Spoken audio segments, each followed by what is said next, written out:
Hello everybody, this is Tim here again, here another video. I recently just got to watch the Minecraft movie. And this film is kind of like a big talk right now. Apparently it's done extremely well. It may even hit 1 billion, which I think it probably will. So sorry about that. It's a big hit for Warner Brothers. As far as the film goes, I'll just go ahead and say I don't really know shit about Minecraft. I'm not an expert on Minecraft at all. My son loves to play it. He tries to get me to play it sometimes. I've played it for a little bit because of that, and I was just like, this shit is boring. All I'm doing is going around building blocks. So from what I see, it barely has a story. So how do you take a popular game that really doesn't have much of a story and apply a story to it? And they just pretty much went the generic route with the story.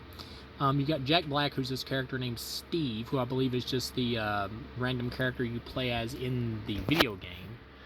He's just meant to basically be like an NPC character who just represents whoever you are. And sorry about that, I'm trying to adjust my camera. But he's pretty much just an NPC character, I guess. And so here, he'd be pretty much the same. He's just a guy who's kind of bored at his job and he wants to be creative, and he randomly has a fascination with mining, and it's Jack Black, and he just like runs past this old dude and gets into the mine and gets transported to this other dimension, which is the Minecraft world. And he kind of grows up there. He gets a dog named Dennis. Later on, you got this other character played by Jason Momoa, the dude who played Aquaman. And he is basically this gamer who's from the 80s, who's real popular, and he still kind of dresses like an 80s rocker, which I have a little bit of that myself, but or more like an 80s punk for me probably. But so yeah, and it's pretty much just Jason Momoa playing himself, and you got Jack Black playing himself, and eventually Jason Momoa gets transported there, and then you got this other couple who are brother and sister, which they look really young.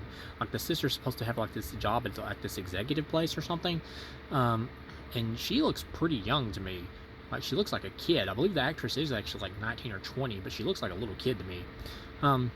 But her and her brother or whatever are like she's taking care of her brother. He's living with her because their parents died, and really don't get any information about it really beyond that. It's just like they're dead. Okay, move on. And so eventually, of course, they get transported there because the brother finds like this artifact who kind of looks like the Tesseract that's in like Jason Momoa's place. And he gets it, and it transports him there. And then you got like this random black woman who is like just like giving him a ride or whatever one day, and she also gets transported there. Why they need her character, I don't know. I will say this: like the women in this movie get really short shrift. Like the black comedian chick they got in here, and then like the older sister, they do basically almost nothing. Like there's no reason for them to be in this movie at all. You could honestly just like edit them completely out of this film. And once again, I'm sorry, I'm just adjusting my camera. You could completely edit them out of this film, and it would honestly make the film stronger, and it would run smoother. Like, they really have no arcs at all. They're almost pointless. They are pointless, actually. They get in there, and these pig creatures have like captured Jack Black. Once again, I don't know shit about Minecraft, and they just basically want to stomp out all creativity because the main evil pig female wasn't allowed to be creative, so she wants to get rid of it for everybody else. And they just want to like mine for gold. They're obsessed with gold, which reminds me of like Goldmember from Austin Powers 3. I love gold. But yeah, and then Jack Black's dog like runs off with the Tesseract thing or whatever, and that's how it gets to the real world. And of course, we get like no interactions with the dog in the real world, and nobody like sees the thing or whatever. And Jennifer Coolidge is in here in a very small role where she like runs into like this villager type character who just like walks out through the portal into the real world. And it's like a kind of a joke because nobody realizes he obviously isn't human.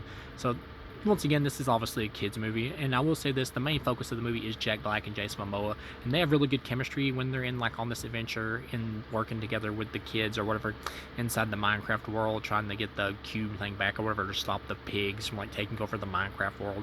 It is fun when they're together with their screen time. When Jason Momoa and Jack Black are together, it is fun. The movie does work for me, at least in terms of fun chemistry when they're together, and it's enjoyable for me when they're together. And like I said, the kids, like the older daughter, she has like nothing to do, and then like the comedy relief black chick, she has nothing to do. But the boy or whatever, he's kind of the main character there for the base audience of the movie, or the target audience, which is children. And because of that, he gets a little bit more to do, so he kind of does okay in his part. He's serviceable. He's better than the two women characters because they get nothing. So he's serviceable, and his part is okay. But Jack Black and Jason Momoa are really funny in this. Just the way they play it, just their charisma. And if you like those two, I think you'll have fun with this movie.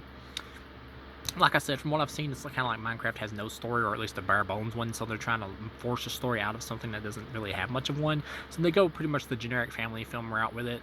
And I'll say for the most part, this film is decently entertaining for the fun of seeing Jack Black and Jason Momoa together. If they weren't in this film, I'd probably hate it. But since they're there, it is fun to see them together and see them working together and everything and saving the day. And I like how Jack Black, every time he jumps out, he goes, sneak attack. And at the end or whatever, he takes out like the evil main pig woman or whatever. She keeps saying, hey, come back over here. And he's like, oh, you're just going to throw a knife at me or something. She's like, no, I won't. I promise. I got to tell you something. He goes over and she throws one out. She goes, sneak attack. I thought that was pretty funny. By the time you get to the end of the movie, they all head back to the real world because they're trying to have like this moral lesson about how you can be creative in the real world as well, or at least try to be. Or it's okay to be creative in the video game world or whatever of Minecraft, but also you need to spend time in the real world. They're trying to have some message like that, but it's really muddled. And then they get to the end and they pretty much all go back to the real world, and Jack Black and Jason Momoa create like this video game thing or whatever that's gonna be able to pay for Jason Momoa's rent because he has a rent problem in the movie. But yeah, overall this was all right. I'd give it a 2.5 out of 4. It was all right. I liked it as a time killer. Would I watch it again? Sure, on a rainy day. I wouldn't mind revisiting it. Critics seem to be really hating it. I don't get the venomous hate towards this film from critics and like some people online who are like really hardcore hating it or whatever because they're like, oh, this dumb movie made so much money or whatever. Listen, mainstream audiences just want to be entertained. A lot of people like Jack Black and Jason Momoa. They think they're funny and charming. So when they see them together in a movie, that's really all they need, and that's fine. In terms of but I judge films more from a critic level, and just in terms of like quality for what this film is, it's all right. It's a 2.5 out of 4. It's a easy, enjoyable enough time killer. Would I watch it again, like I said, on a rainy afternoon or whatever? Would I buy it? I ran into it for like $5, maybe $10. I'd pick it up easily. My kids really liked it. I took them to watch it. They had a great time. The audience was really into it. They kept yelling out and screaming whenever time a Minecraft character they recognized showed up. They were like, chicken jockey, like the whole crowd. It was a little annoying at first, but after a while, I kind of got into the spirit of it. It's like Rocky Horror Picture Show, really, with the Minecraft audience. Maybe if you're like a hardcore Minecraft fan, you wanted something different that honored certain aspects of the game that this didn't. Maybe you'll be disappointed. But for me, as someone who doesn't care about Minecraft and just watch this as a silly, dumb family film, I thought this was perfectly fine. It's all right. No harm, no foul, really. So thank you guys for watching, and I'll see you again.